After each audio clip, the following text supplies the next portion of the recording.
Meus amigos, olha só, bastidores de Brasília, eu vou falar um negócio. Toda vez que chega uma fofoca vindo do Planalto pra mim aqui, ou chega pro Kim, é porque o bicho tá pegando. Porque, enfim, todos os amigos e pessoas em comuns que nós tínhamos com essa turma do bolsonarismo já não são mais amigos nossos, ou nem tem mais contatos com eles. Então, quando chega, porque assim, a coisa tá feia. Então, o que eu vou contar pra vocês aqui são alguns bastidores do drama de Bolsonaro, de como essa crise envolvendo o preço dos combustíveis tá detonando a última esperança que o Bolsonaro tinha, enquanto governo, enquanto possibilidade de reeleição, e do porquê você também tem que se preocupar, tá? Porque essa crise, ela vai atingir teu bolso e teu modo de vida de uma maneira talvez completamente inédita para essa geração. Coisa que talvez seus pais possam se lembrar no período do governo Sarney, que teve falta de alimento, falta de carne, preços absurdos, inflação galopante. Isso vai poder fazer parte da tua vida. Você não gosta de música dos anos 80, trash 80s, você não assiste Stranger Things, não é? Revival dos anos... Então vamos ter um revival brazuca dos anos 80. Só faltava um Ayrton Senna, um Zico. Isso não tem. Mas em compensação, a crise que tá vindo, ó, é super vintage. Então vamos lá, vou explicar pra vocês o que tá rolando. O Bolsonaro não tá dormindo. Não tá dormindo. O Bolsonaro tem graves problemas de insônia. Isso já é sabido e não é de hoje. Mas elas se agravam quando ele tem essas crises de ansiedade dele. E essa crise dele é decorrente do preço da gasolina na bomba e do preço do diesel, que influi no preço da comida no final do dia. E também no humor dos caminhoneiros. E o Bolsonaro tem uma memória muito bacana sobre a greve dos caminhoneiros de 2018, porque isso ajudou na eleição dele. Mas quando acontece assim dele não dormir, e o relato que eu tenho é desse, é de que assim, é quando o problema é um problema existencial pra ele, né? O Bolsonaro não dormiu quando a rachadinha veio à tona no final de 2018. Ele assumiu o governo dele ali no final de 2018 com um clima de derrota. Depois, quando teve o Covid e a situação dele começou a ficar bem ruim, ele teve esses acessos de pânico e voltou a não dormir. Foi quando a ameaça do impeachment começou a bater na porta. Ele também vira e mexe, tem os medos deles relacionados ao Alexandre de Moraes e a possibilidade do Carluxo acabar indo em cana. Quando não o Carluxo, o próprio Dudu, que tem envolvimento nessa rede de destruição de reputações, que se você pesquisar direitinho, você vai chegar tanto nele quanto no Carluxo, né? Então o que acontece com ele? Ele voltou a ter esses acessos de pânico, ele tá com medo, e o medo não é um medo de brincadeira. O Bolsonaro, vocês têm que entender, vocês acompanham o nosso canal há bastante tempo, vocês sabem que a gente fala disso. O Bolsonaro ele tenta se construir dentro do governo como se ele fosse uma pessoa alheia ao sistema político, que lá, sentado na cadeira presidencial, fica apontando para os erros dos demais entes federativos ou mesmo de outras instâncias do poder. Por exemplo, ele fica lá, olha esse STF, ele fica lá brigando e culpando o STF, depois ele culpa o Congresso Nacional, aí ele vai culpar os governadores, e agora ele culpa a Petrobras, ele pede uma CPI da própria Petrobras. Ele não entende que, isso não é inteligente do ponto de vista institucional, porque a função dele não é essa, ele não é como se fosse um tribuno da plebe, isso é um papel na prática de um congressista, que vai denunciar, usa o palanque, usa a tribuna pra denunciar algo. E ele entende que o povo, e é que bem marketing mesmo, o povo vê ele como presidente, ele tem que entregar as coisas, e aí se a gasolina tá cara é culpa dele, se o preço da comida tá cara é culpa dele. E ele tá se tocando que ficar com aquelas conversinhas, tô enfeitando o sistema, fulano é chinês, ó, esse aqui é viado, hein? Ó, ele gosta! Isso aí, meu velho, não tá segurando a onda, não. E ele tava imaginando, quando ele foi fazer aquela jogada malandra no ICMS, pra engambelar os governadores, ele achou, beleza, eu vou segurar aqui, mas não deu pra segurar. Teve que demitir agora, que na prática foi uma demissão.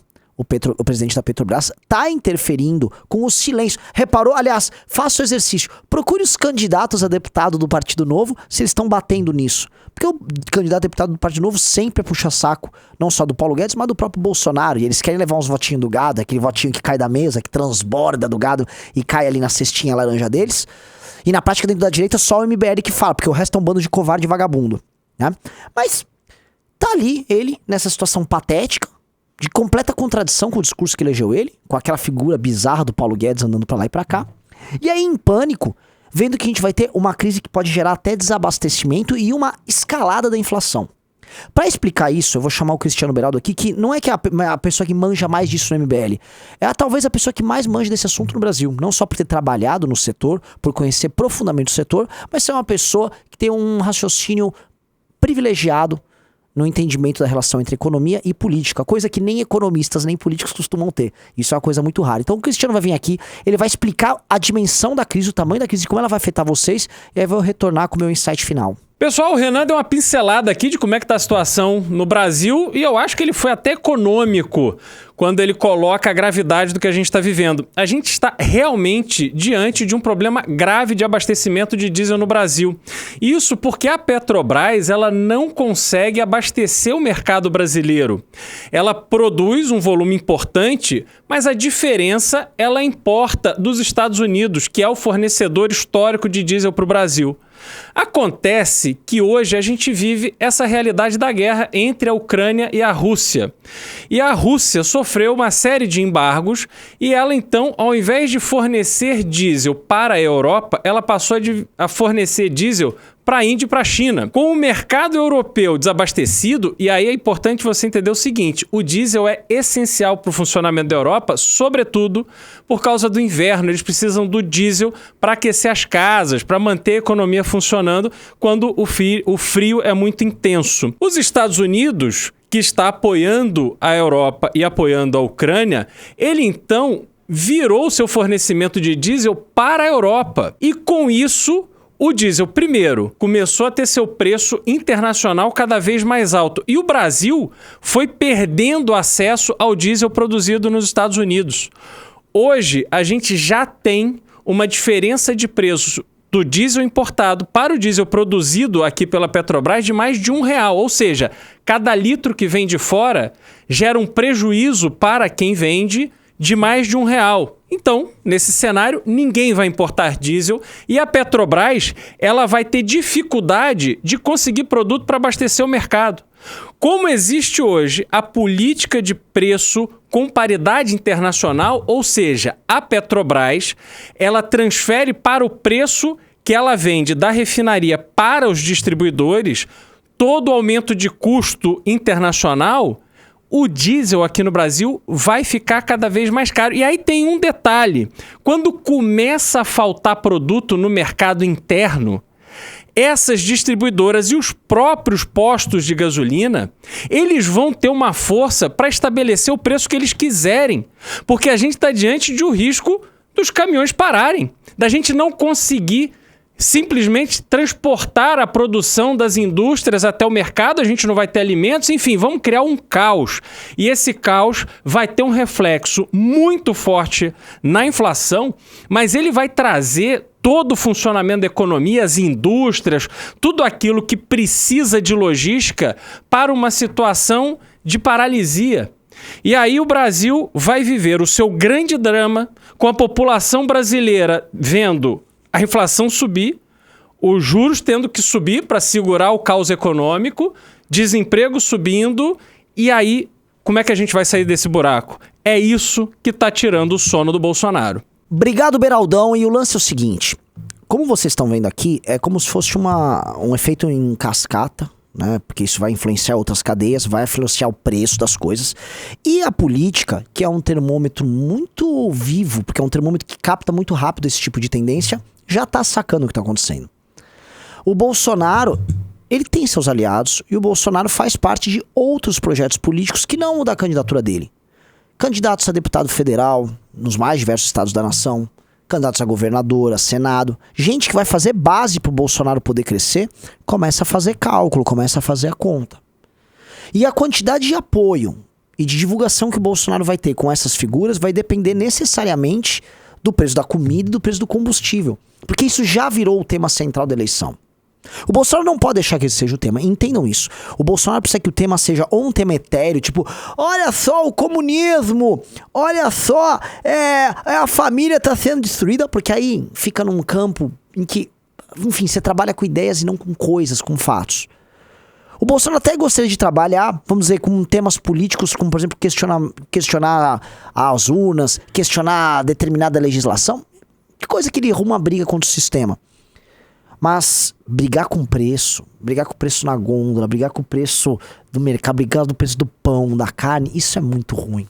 Isso é muito ruim. Presidente nenhum consegue fazer isso. O Bolsonaro tá indo para uma eleição onde ele pode conseguir a proeza de ser o primeiro presidente brasileiro que não consegue se reeleger.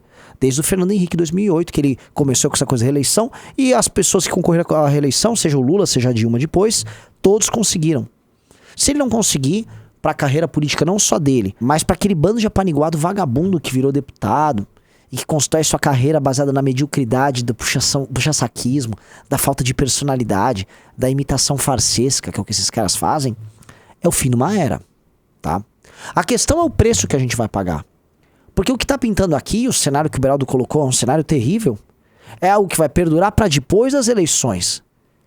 E num cenário em que o Lula tá pintando como vencedor, qual receituário um vagabundo como ele vai trazer pra cá pra resolver esse problema? Ainda mais um cara que tá indo pra eleição prometendo que você vai comer churrasco e que você vai consumir bastante. Isso é mentira. Ninguém vai ter essa melhora de vida no curto nem no médio prazo no Brasil, no mandato do próximo presidente. O próximo presidente vai sofrer demais. E a gente viu o Lula pagando de gostosão quando tava tudo fácil. Era boom das commodities, era BRICS, era o mundo crescendo, era não ter nenhuma crise no horizonte. Agora não é que a crise tá no horizonte, nós já estamos vivendo a crise. Então se tá ruim com o Bolsonaro, e vocês estão vendo a abordagem que há de pior na direita tratando da crise, se prepare, que depois ainda vai vir a parte ruim com o Lula, que é o que há de pior na esquerda na gestão de uma crise. Obviamente, nesses dois modelos, seja com a esquerda e a direita, quem se ferra, meus amigos, é você! E aí, falando em se ferrar, eu preciso botar aqui um vídeo no ar, que, enfim, fala se ferrar e falar em Arthur, é engraçado porque o Arthur se ferrou de certa medida. Veja esse vídeo do Arthur aqui, é bem curtinho, não tem nem um minuto, tá? O Arthur fez uma convocação pra você, mas eu preciso que você veja até o final e tome essa decisão junto com ele, tá bom? É importante, assista agora. Você já sabe o que aconteceu comigo. Eu fui para a Ucrânia, mandei aqueles áudios. Agora o que você não sabe ainda é que eu perdi muito mais do que o meu mandato. Eu perdi a chance de mudar o estado que eu nasci. Eu perdi a chance de mudar o estado que eu amo. E por algum tempo eu fiquei reticente em te contar essa história. Mas agora chega.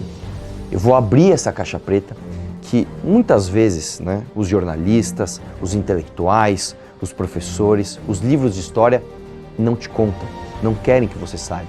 Aliás, se você souber essa história, eu duvido que você vai pagar um imposto sequer sem se rebelar. E se você quiser ser um agente de mudança, saiba que você jamais vai conseguir se você não souber essa história. Essa história vai ser contada no dia 9 de julho, não poderia ser outra data. E para isso, se cadastre nesse link para você fazer parte disso comigo. A sua vida nunca mais vai ser a mesma depois que você souber isso.